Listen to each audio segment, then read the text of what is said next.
Thank you for coming. So I'm not gonna, maybe we can have a conversation about the selection and the other films of who's, unfortunately we don't have any of the directors with us except for Gaby. So we're gonna be talking more about their film, and I have quite a lot of questions for you. But I guess I watched this film for the first time, 6 months ago. And I've seen it a couple of times since then, and every time I watch it, something new gets my attention. Can you say a little bit about how you entered this film and what was kind of your motivation behind making it? So I think I described the film as a bit of a experimental documentary, because it's a little bit in between categories. And when I kind of got the idea a year or two ago. These things take time. But I was it was at the time when the war in Gaza broke out, and there was so much war, and there was some of the biggest protests in European and UK history that was happening. And I just started thinking about what is the Palestinian voice in all of this, and there was a lot of allyship at the time between the LGBT community and the Palestinian community, and I was curious what that allyship was and who those individuals were and who was benefiting from it, and kind of had a whole host of questions in my mind. So then I set out to I knew I wanted to make a documentary about this, but not an actual documentary, because I find normal documentaries a bit boring. So I applied to this residency in Paris with a proposal. It was just to loose bits of threads of ideas, and started there basically. Maybe can you tell us a bit more about the name of the film? Abstraction belongs to us. We had a bit of a conversation about it the other day, but what that us means, or I think naming a film is always hard, but in this case, because it was a film that was looking at the relationship between sexuality and geography, and where you can be yourself and where you can't be yourself, and a lot of the people that I interviewed that made this film were always talking about these clashes and this kind of how, I guess, in Palestine, you're not Palestinian, you're labeled like that in the West, but then in Palestine, you kind of have to hide your sexual identity, so then you're always in this in-between psychology. And then that started to, but then the people I was interviewing were kind of okay with this, of being a bit in between, of being labelless, and it was seen as reclaiming that in-between space as a category for identification in a way. And I was speaking to someone on the residency at the time, and they were like, you should call it Abstraction Belongs to Us. And I was like, yeah, that's actually a good name, because I was really struggling to bring this research and everything together, because I felt like I couldn't really represent everything in this film. It was kind of the burden of over-representation, it just collapsed in my mind. So we kept it as Abstraction Belongs to Us, as a way to reclaim this culturally hybrid space, or this clash between sexuality and geography, being Palestinian, being not Palestinian, and all those question marks around that area. Since I've watched it for the first time, I'm quite interested in some of the more stylistic choices you've made. And can you say a little bit about this this methodology that you use? One thing is that we don't really see any faces, or they're quite abstracted. Maybe that's one of the decisions that I would like you to talk a bit more about, and the revoicing. So basically we don't hear these stories from the people who've we're telling them, but there's another kind of layer to it, another person who narrates their story. Can you talk a little bit about I think it was down to trying to also protect the people I interviewed, but also leaning into this idea of fragmentation, how there's this kind of internationalism in the film, how stories are coming from multiple angles. And I felt when you're watching the film, I wanted to like encapsulate that feeling of, oh, maybe I've seen this person before, maybe I haven't, like, and I didn't want to create an image around like what does a Palestinian person look like in a way, leaning again into the whole abstraction kind of stylistic choice of it. I also like, I was weirdly kind of inspired by like news reconstruction stories that they often do, looking at themes of like victimization, and I was always like fascinated by how on the news they just use the craziest voices sometimes, or like the craziest actors to tell certain stories. And I felt like in cinema that was like an interesting space that doesn't always translate into like film. And I was like, okay, maybe there's something here that I could work with in telling these very like delicate stories, and not allowing them to like latch onto a certain individual, but have more of a collective societal feel by like the kind of blurring or profiling or shadowing, or the fact it's constantly filmed outside amongst loads of people, like connecting to a crowd or whatever. Yeah, it definitely has that journalistic quality as well, I think.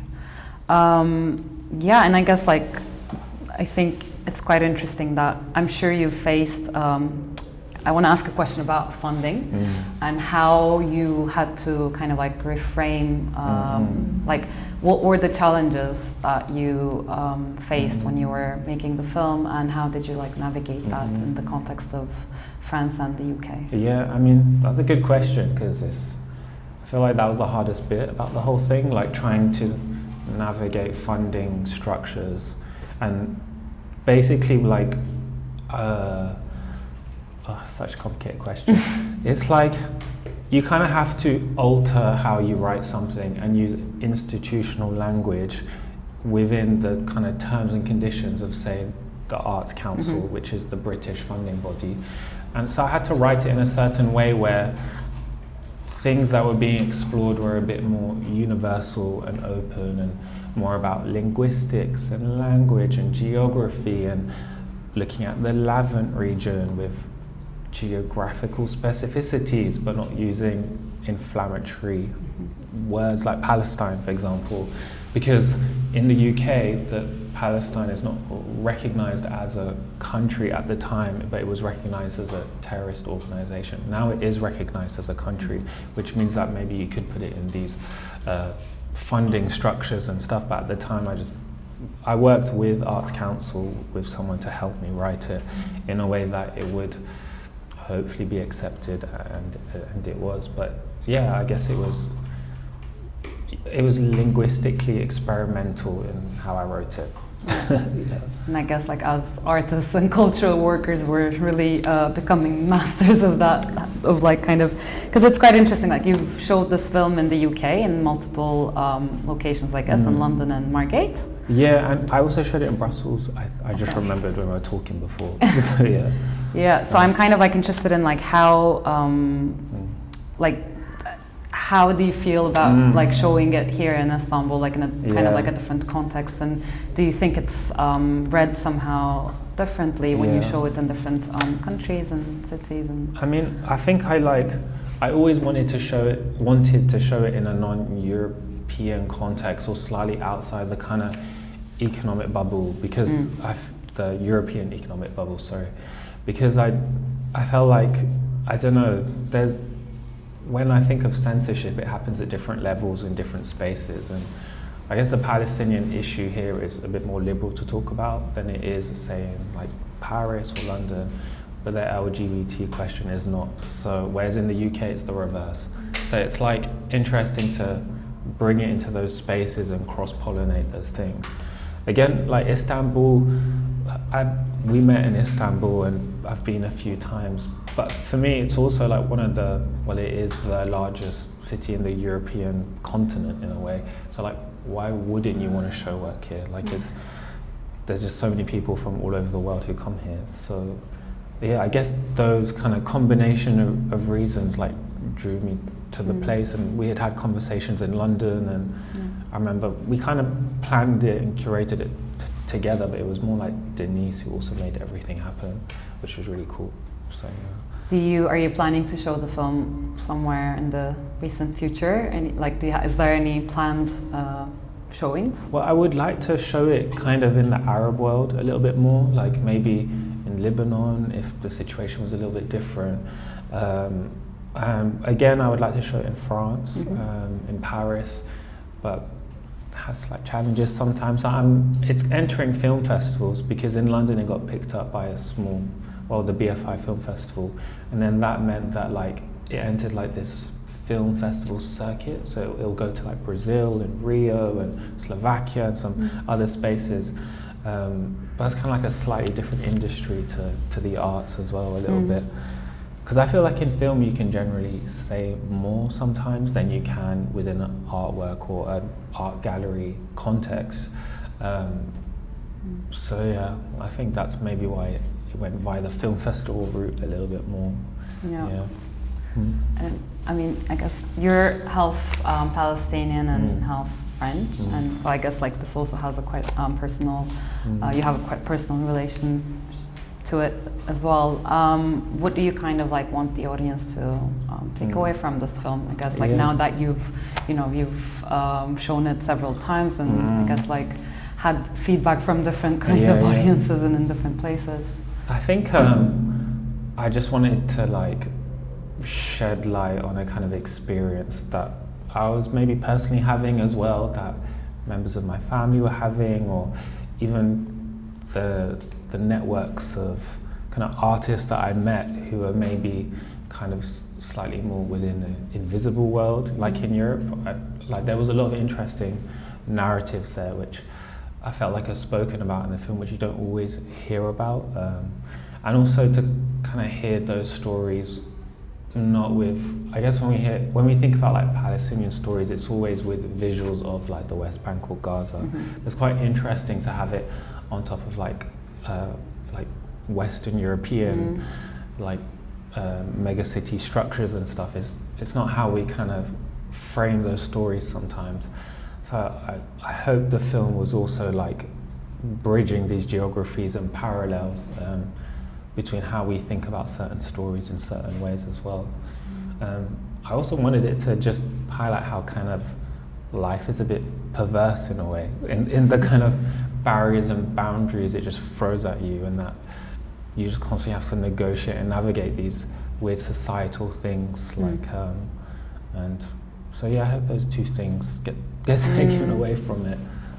Yeah, I mean, you're right in that sense. The film is like really bodily, like everything is shot in public space, and like it's, I think like some of the other films in the selection as well, but like there was this parallel of languages sort of like bleeding into each other, like these switches from one language to another, and like it's, yeah, I mean, I think in your film it's quite interesting to see how these performers are performing things that were said by other people, and the voiced actors are different as well. Yeah, right? they are. Yeah. So just to highlight the structure, like I was on this residency in Paris and also had connections in London, and I met people through the residency network, and then I would kind of tell people that I would want to make this film, and I did 6 anonymized confidential interviews. Then those were edited into 3 kind of main texts and interviews, which were played by 3 on-screen actors and 3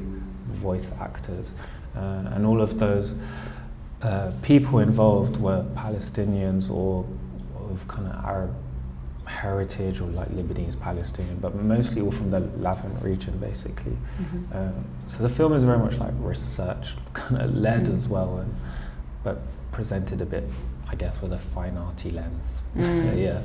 I mean, painting is one of the mediums that you use quite heavily in your practice, and I guess the film somehow had a, I don't know if I'm saying this because I know your practice, but like I think the film had a very painterly side as well, in that sense, like it. Yeah, I mean, I am a painter, and I do think of everything through the lens of painting, like, and I don't know, it's kind of weird to do the two, but I feel like the film is very much like you do a sketch, a composition, and then you like use mark making or whatever to tell that thing. So yeah, maybe that's how I imagine it and work with film as well. So yeah. And I realized we actually never talked about this before either, about the music. Do you want to say a little bit about it? I think it gives a very like particular rhythm to the film. Well, with the music, we kind of developed it in a way where you could still clearly hear these stories, but the whole film in a way like uses the language of kind of a bit like an action film in the way that it's shot. The camera is constantly moving, it's on the street. The film is recorded like in the streets of Paris with then also slightly more abstracted signs. So in a way, psychologically it grips you, but you don't really know why, because there's not really any action happening.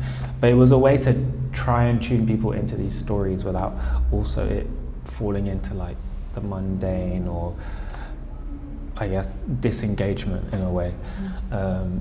So yeah, but the music it was kind of designed to support the narrative in a way. Great. Cool. Is there anything else you'd like to add that I haven't? No, I think that's it. If anyone has any questions, yes, it would be great whatever. Did you design the music then? No, I worked with a composer who lives in France, but it was a bit of a collaboration because I recorded around with a mic around the 18th arrondissement and like got a lot of sound recordings from the metro, the kind of streets, whatever, and then he like mashed it up with a few remixes and stuff. You start and end the movie also with a very different visual, like it's I don't know, overlit or it's like a negative aesthetic. So what was the idea behind that? That was a good question. Like I feel like I chose to do that because that aesthetic is normally, it like throws you off at the beginning. Like you don't know if you're watching something maybe scientific, something that's war associated or with the police, like that kind of negative infrared visual identity is really associated with like some sort of policing in a way. And I kind of liked how it just starts off like that, it throws you off, but then you're actually like in London and Paris. It's not this space which you think you've been put in. And for me, it was like a visual way of trying to show a different layer to society in a way, by literally using like a negative filter in a way. And it was an indication between beginning and end, because for me, if I'm watching a film or documentary, my attention span is so small that I feel like I need a cue, like a beginning and an end or something. Otherwise I just tune out. So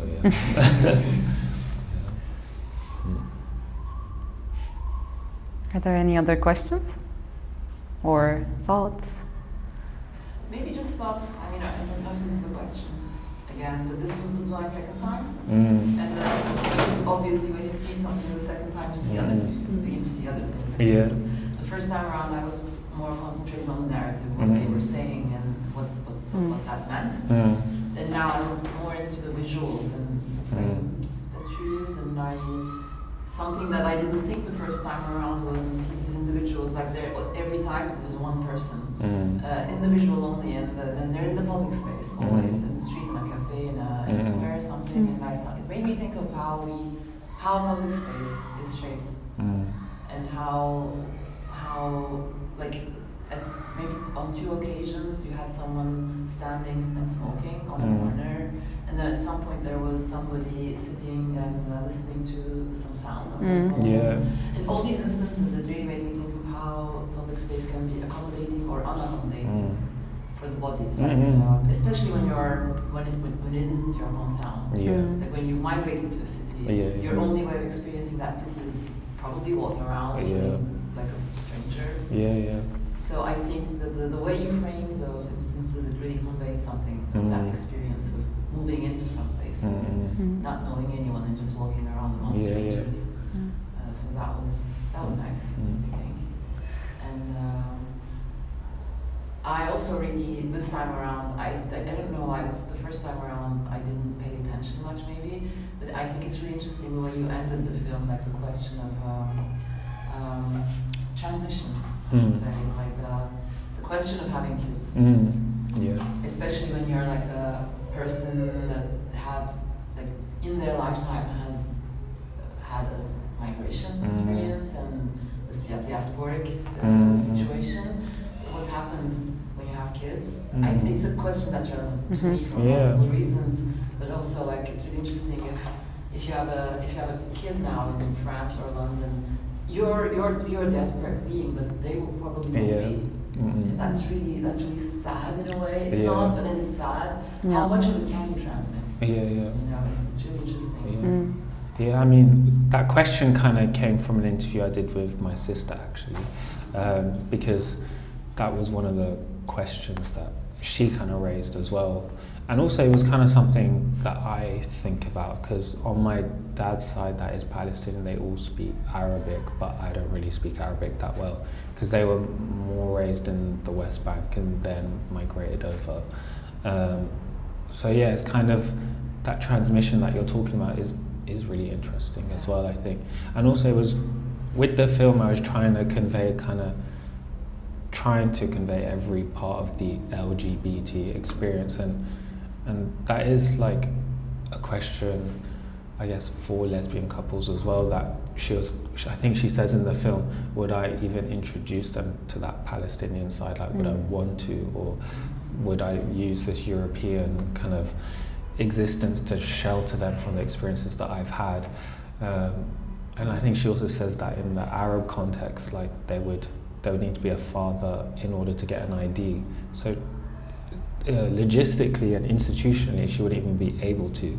But so it was kind of like, I think that the film also highlights a lot of problems as well in the Arab world for gay people as well, to also not paint like Europe as a kind of haven as well. And to the question of the public space, I think it's something I always think about, like the aesthetics of public space and who has the right to enter, who can't be there, and like the experience of just wondering like what does that mean? Like, I think as well, what was I going to say? Oh, I had something on my lips. Oh yeah, when you just also don't have a budget, just use the street. That's what I think. Like, I didn't have money for a studio, so I was like, well, let's just film it outside. And I always feel like as well, when filming in Paris, everyone goes there to make the same film. They always get a street scene, a cafe scene, a bench scene, a smoking scene. So I thought it was kind of funny to like work with that cinema language. All those films that do well in Cannes and everything, it's literally like very similar like architecture. But I mean, when you said that, like, I think it's also quite interesting how, like, in the past, like, since the war started, I mean, like, we've been seeing certain Palestinian symbols quite a lot, and I think the whole, like, somehow, at times, the Palestinian identity can be flattened out into these symbols, and it was really interesting not to see those symbols, but a very different landscape and very different symbols of this public space in a European context, and I thought that juxtaposition was quite interesting. Yeah, I mean, I think it's also kind of like, okay, like Palestinian identity has been discussed so heavily, and in the film he also says it's also been kind of fetishized in a way. Like, there's so many other global genocides and crises happening right now. But like, yeah, I guess the Palestinian genocide in a way has had so much attention, which is great, but then there's also side effects to that. It's kind of like, how do you navigate that? Like, what does the Palestinian psyche look like? You know, like what does it mean to be Palestinian in Paris and London? Like, these are all kind of questions I was thinking about. And also there's a lot of like the language of like, say, like cultural hybridity, duality, fragmentation. It's often used quite heavily, but I always think, what do those terms actually mean? Like what are the questions within those terms? Because in a way they're like umbrella terms for wider conversations. And I was hoping the film would like address that as well. Like, what does cultural hybridity like mean? Like, we all know what it means, but like, what does it actually mean? Which I thought was interesting, personally, for me as someone who is that as well. Yeah, exactly. So, yeah. I also think there's another maybe intersection happening, is that Well, cultural hybridity, obviously, because you are geographically displaced. But then, just going back to your answer to what was striking for me, when you when you're not an heterosexual person and you go, like you find that the way you build yourself a family is non-heteronormative, whichever way it might be, you are also displaced without moving geographically, like within the society, whichever society, it doesn't matter if it's France or here, you are, like if you're a lesbian couple, if you're even if you're a single mother, I don't know, like I feel like it's you are socially displaced, it pushes you to some kind of margin. That is a very interesting intersection point to think about in terms of diaspora, yes, geographically, but also socially, just staying where you are displaced by those choices. It's kind of like, I guess it's like being doubly marginalized in a way. And I remember in the interviews we were talking a lot about that and how, I guess if you're queer and Palestinian, I'm just using those examples because of the film, you kind of develop this extra resilience because, like you're saying, you're kind of displaced within your community, but within yourself, sexually, geographically, whatever. So yeah, I'm happy you took that away from the film. So yeah. Yeah, I'm really happy to be watching this film and talking about this film in Turkey today as well for many reasons and connections that it brings. Thank you, Gaby, and thank you all for coming. Yeah, thank you, Denise, as well. Thanks, everyone. Yes. Cool. Thank you.